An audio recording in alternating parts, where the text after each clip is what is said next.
Our today's topic is cyclic structure of glucose.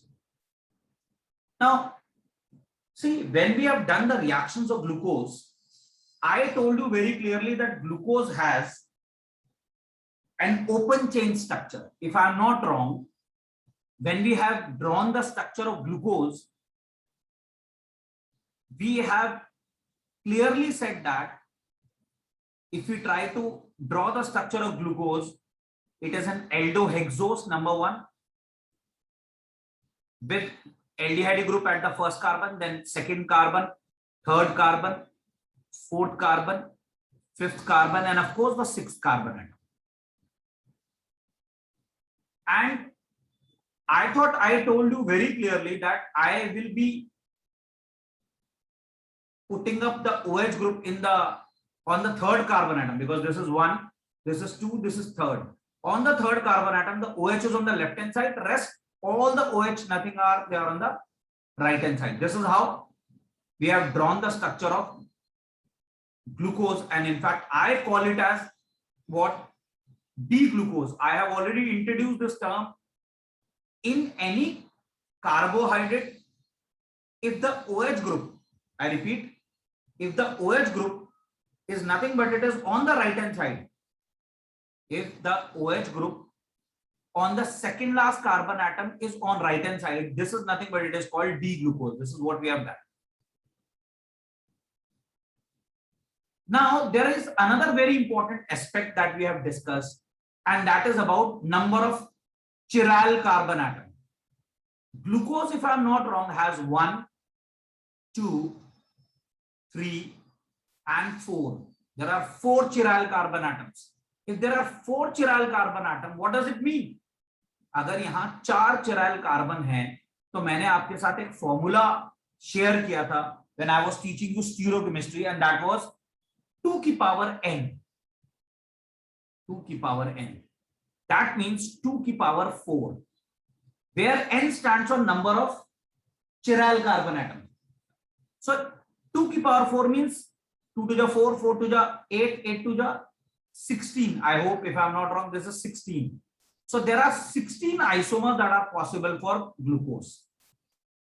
This structure that we have drawn just now is nothing but it is exactly this structure which we have drawn is nothing but it is exactly called as the open chain structure. I repeat, this is called open chain structure. Open chain structure. Sometimes this structure is also called as FISCHER, Fischer open chain structure. Open. Because was put forward by Fischer only, Fischer open chain structure. So we can write either this, but beta, there is a point that we have to take up right now. Studies have shown that glucose does not have an open chain structure, but it has a closed chain structure. You will ask me, sir, how? Sir आप कैसे बोल रहे हो इतना confidently कि glucose जो है उसका ओपन चेन स्ट्रक्चर नहीं होता बल्कि क्लोज चेन स्ट्रक्चर होता है?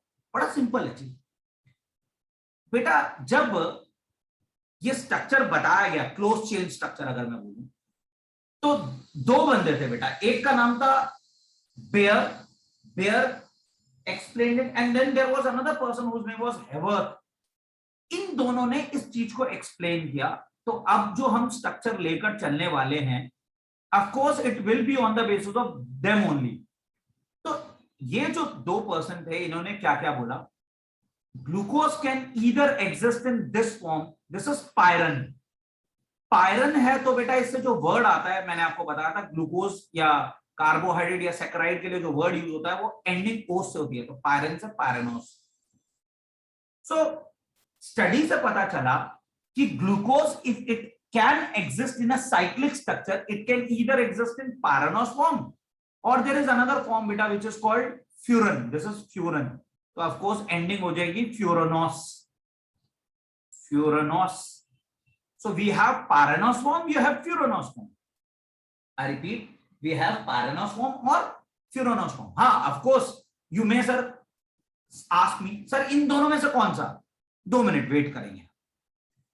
नाउ स्टडी से ये पता चला कि अगर ग्लूकोज पायरेनोस और फ्यूरानोस फॉर्म में एग्जिस्ट करता है, आई रिपीट, अगर ग्लूकोज पायरेनोस या फ्यूरानोस फॉर्म में एग्जिस्ट करता है, तो अगर मैं उस पायरेनोस स्ट्रक्चर को बनाऊं आपके लिए, ठीक है, ये रहा, suppose if I try to draw the pyranose form in this way, ये रहा।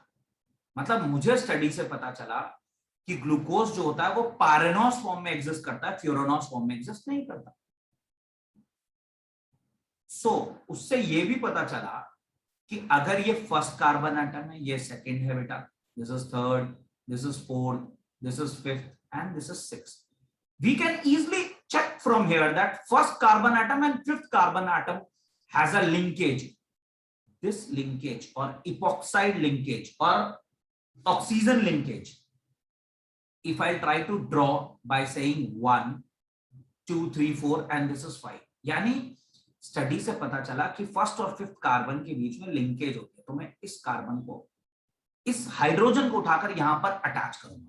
तो अगर मैं यहां अटैच करूंगा तो if I am not wrong, you will be getting a structure in this way where you have a carbon here, then you have a OH over here and then H, and बेटा if I am not wrong it should be in this way, ये रहा ऐसे, ये रहा O, ये रहा second carbon atom, third carbon atom, fourth carbon, fifth carbon और sixth carbon, यहां एक लिंकेज बन रही है।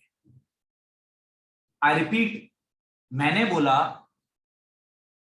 अगर मैं आपको बोलूं कि इस हेवर्थ प्रोजेक्शन में चले, ये जो मैं बना रहा हूं बेटा, this is called Hayworth projection. I repeat, जो मैं अभी बना रहा हूं this is called Hayworth projection. ये तो ओपन चेन स्ट्रक्चर था ग्लूकोज का, जो अब मैं बनाने जा रहा हूं this is called Hayworth, HAWITRT. Haworth is the name of the person who put forward the structure. I'm going to write the structure. This is called, as I said, it's called Haworth.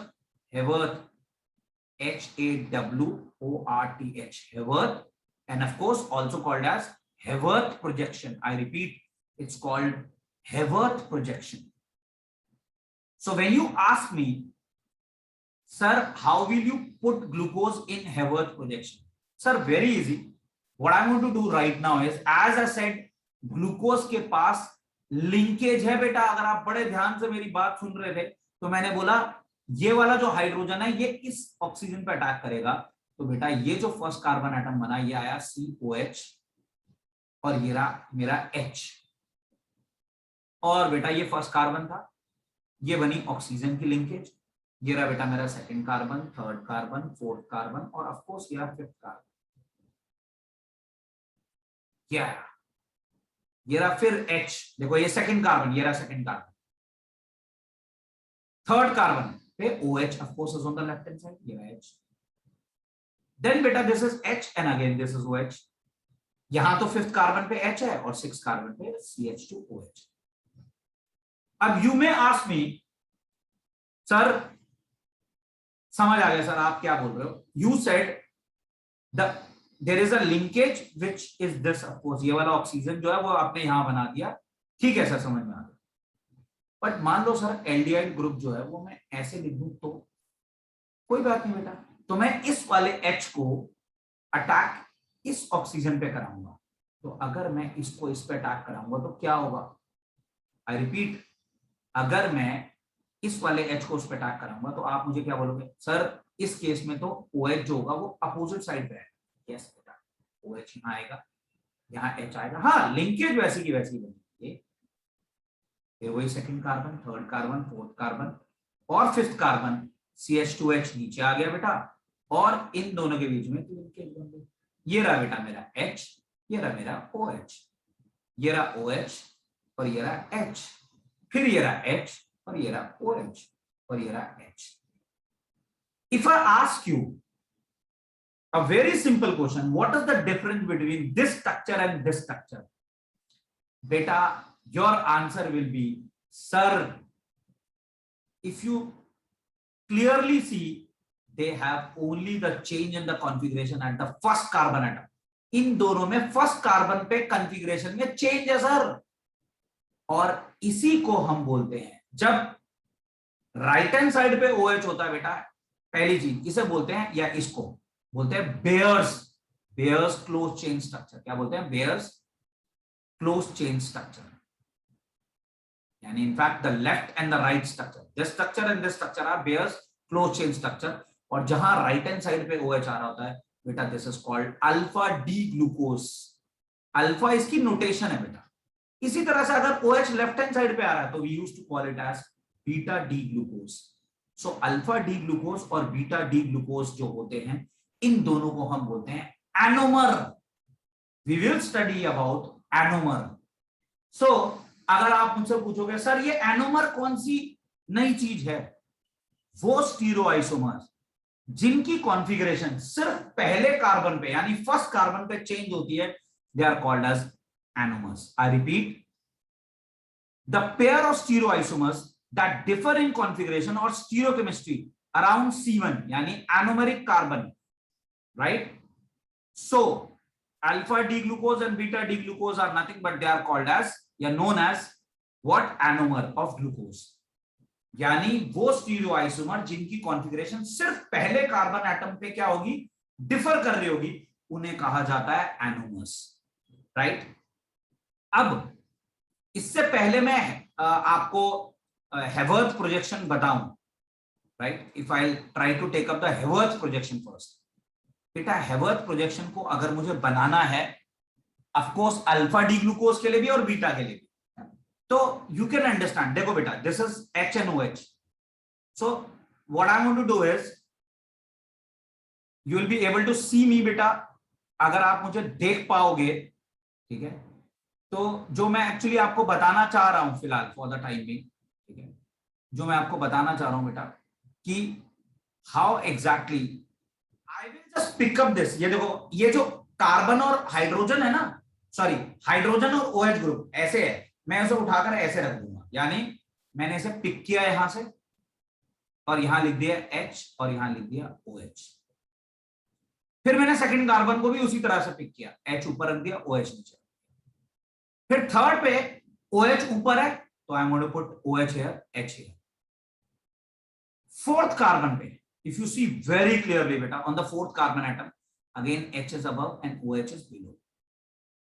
Sixth carbon पे CH2OH है, तो मैंने यहां रख दिया CH2OH क्योंकि वहां 6 आ रहा है, और ये रहा H।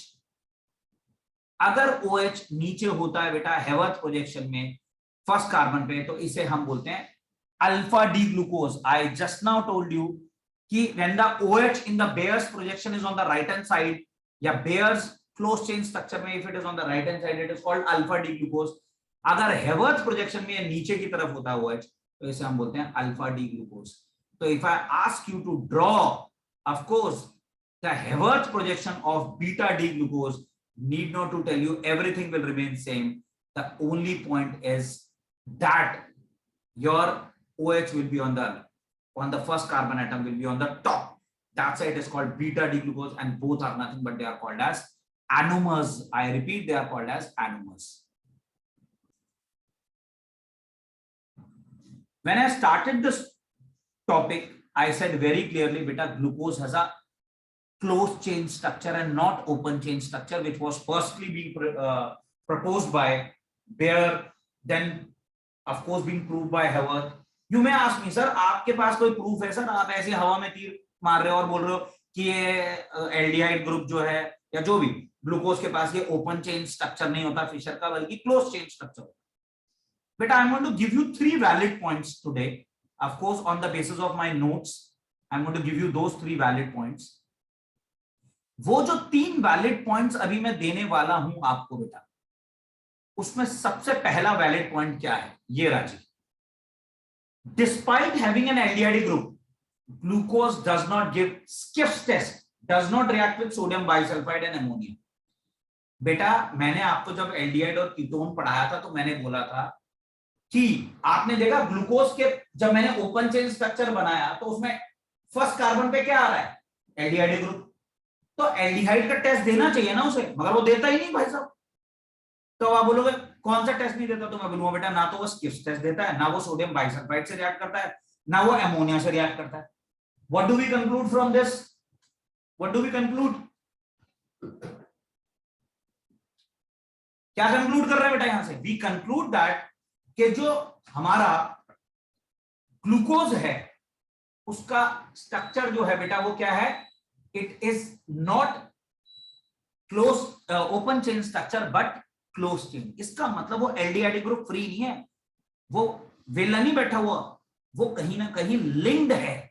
यही मैंने आपको साइक्लिक स्ट्रक्चर में दिखाया कि फर्स्ट और फिफ्थ के बीच में लिंकेज बन रही है। दूसरा पॉइंट, जब मैंने आपको लास्ट क्लास में पेंटा एसीटेट ऑफ ग्लूकोज बताया था, आई रिपीट, जब मैंने आपको लास्ट क्लास के अंदर जब ग्लूकोज के रिएक्शन कराए थे और मैंने आपको वहां पेंटा एसीटेट ऑफ ग्लूकोज बनाया था, ये देखिए ये रहा पेंटा एसीटेट ऑफ ग्लूकोज, तो इसमें एल्डिहाइड ग्रुप तो फ्री है ना, वेला बैठा हुआ है, इसको रिएक्शन देने चाहिए ग्लूकोज के? आंसर है यस, देने चाहिए सर, बिल्कुल ही देने चाहिए, ये रहा। मगर वो ना तो हाइड्रोक्सिलअमीन से रिएक्ट कर रहा है या किसी और से। That shows that again the same problem, glucose does not have free aldehyde group और उसलिए वो क्या हो रहा है? कहीं ना कहीं लिंक्ड है। और सबसे बड़ा पॉइंट तो अभी अभी मैंने आपको प्रूफ करके दिखाया, एनोमस।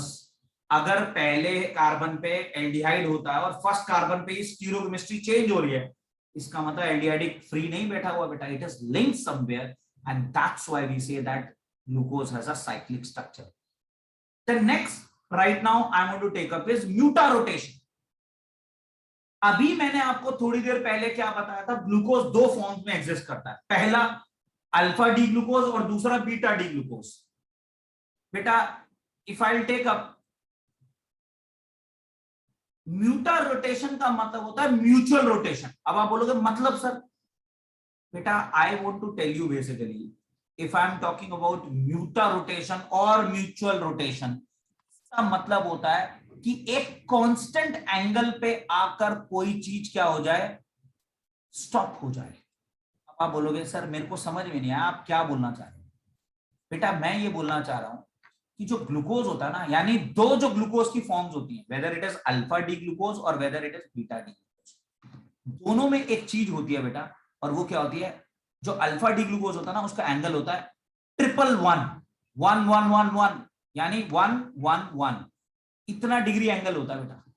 और जो बीटा डी ग्लूकोज होता है उसका एंगल होता है 19.2 डिग्री या 19 डिग्री, जो भी बोल लीजिए। और जब आप दोनों को पानी में डिसॉल्व करोगे ना बेटा, तो दोनों एक कांस्टेंट एंगल पे आकर स्टॉप हो जाते हैं, यानी ये 52.5 डिग्री पे आकर रुकेगा और ये भी, यानी ये डिक्रीज हो गए इतने एंगल पे रुकेगा और ये इंक्रीज हो गए इस एंगल पे रुकेगा। And this is nothing but it is exactly called as what? Mutarotation is, या mutual rotation as such. Mutarotation और म्यूचुअल रोटेशन का मतलब होता है क्या? when either of the two forms of glucose is dissolved in acidic or basic solution or of water and is allowed to stand for some time, you'll find that the specific rotation यानी angle, specific rotation मैंने आपको पढ़ाया था, angle changes slowly to plus।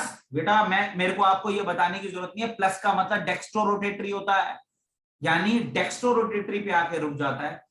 This spontaneous change in the specific rotation of an optically active compound which reaches to a constant angle of course here 52.5, this is nothing but it is exactly called as what? Mutual rotation or mutual rotation is। इसका मतलब होता है mutual rotation या mutual rotation is।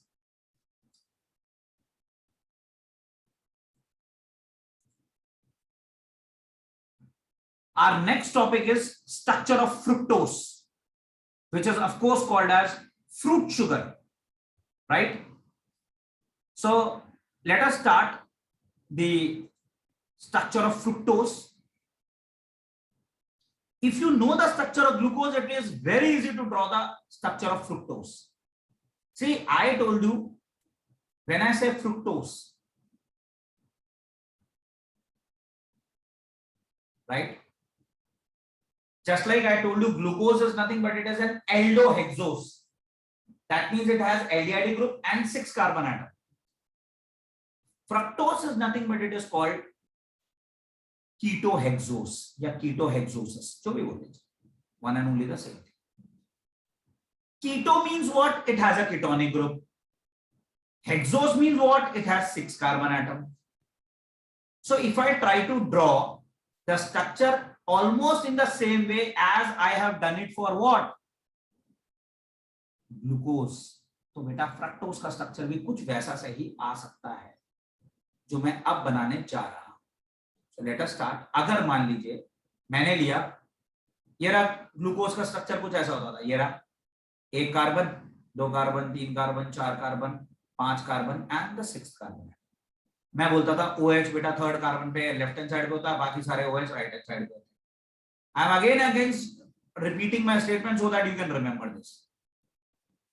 अब बेटा इससे मैं बनाने वाला हूं फ्रक्टोज का स्ट्रक्चर. देखो बेटा वैसे H यहां पर होता है, मैं बना नहीं रहा क्योंकि मुझे यहीं से चलना है.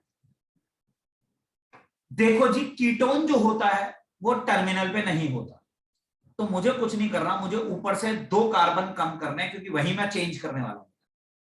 Since ketone are never at the terminal, मैंने यहां सेकंड ग्रुप पे लगा दिया और जो ग्रुप नीचे है उसी को मैंने ऊपर लगा दिया. यानी कीटोन में सेकंड कार्बन पे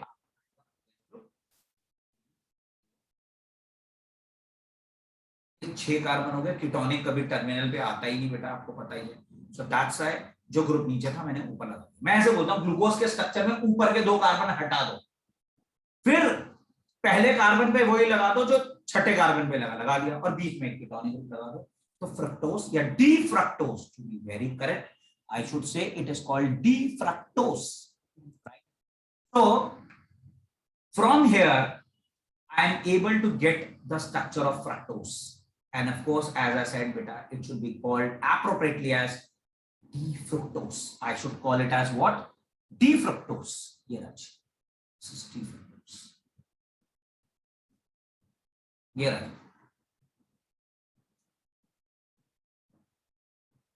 अब फिर वही सवाल, सर इसका भी साइक्लिक स्ट्रक्चर होता है. जी बेटा, मगर इस बार कौन सा स्ट्रक्चर होगा? It is not your pyranose but it has a structure which is called furanose. इसका स्ट्रक्चर जो स्टेबल होता है बेटा वो होता है फ्यूरोनोस. वो कुछ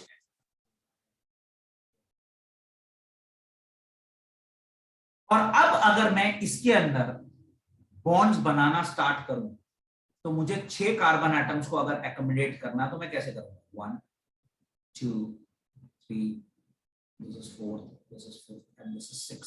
यानी सेकंड और 5th कार्बन एटम के बीच में बॉन्ड बन रहा है जी. आई रिपीट, सेकंड और 5th कार्बन एटम के बीच में बॉन्ड बन रहा है. तो I am going to again do the same thing. फिर मैं यहां से उठाऊंगा और इसको यहां ले जाऊंगा, फिर मैं वही वाला बेयर्स का स्ट्रक्चर बनाऊंगा. बट इस बार ये रहा कार्बन, ये रहा OH और ये रहा CH2OH. ध्यान से देखने वाली चीज है कि बेटा ये रहा 1st कार्बन, ये रहा 2nd कार्बन, और इस बार लिंकेज जो बन रही है वो ये रही 3rd carbon, 4th carbon, 5th carbon, ये बनी लिंकेज, और ये रहा CH2OH. And if I try to put, I repeat, if I try to put now the 3rd carbon atom is OH and this is H. ये वाला क्या होगा बेटा? ये रहा H और ये रहा OH. यहां फिर वो रहा H, ये आ गया जी. इन द सेम वे अगर आप मुझे बोलो सर कीटोनिक ग्रुप इस साइड है तो मैं बोलूंगा कोई बात नहीं बेटा, अभी 1st कार्बन पे चेंज हुआ है तो अगले वाले में क्या होगा? 2nd कार्बन पे चेंज होगा. यानी you will get on the 2nd carbon atom CH2H here and of course the OH on the right hand side. और लिंकेज तो वैसी की वैसी ही बनने वाली है. 3rd 4th 5th ये लिंकेज बन गई और ये रहा 6th कार्बन. ये रहा आपका 1st 2nd 3rd. 3rd में क्या आएगा जी? फिर वही OH NH, फिर ये रहा बेटा HNOH और of course ये रहा H.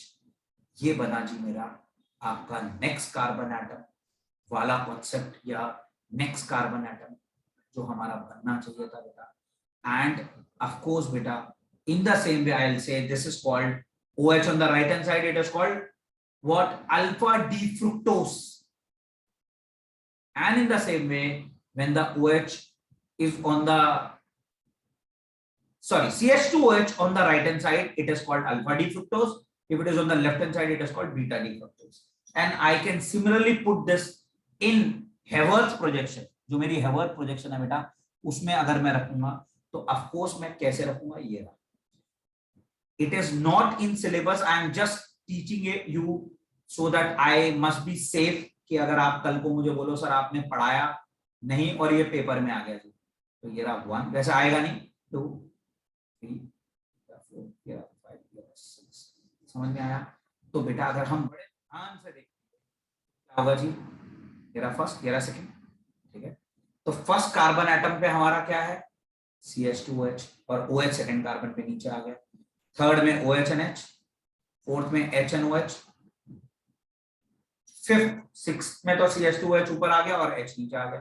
तो यहां जहां CH2OH ऊपर है बेटा अल्फा डी फ्रक्टोज, जहां नीचे है, I thought the structure, this structure is equivalent to this structure and it is beta D fructose, क्योंकि मैंने OH CH2OH को ऊपर बना दिया.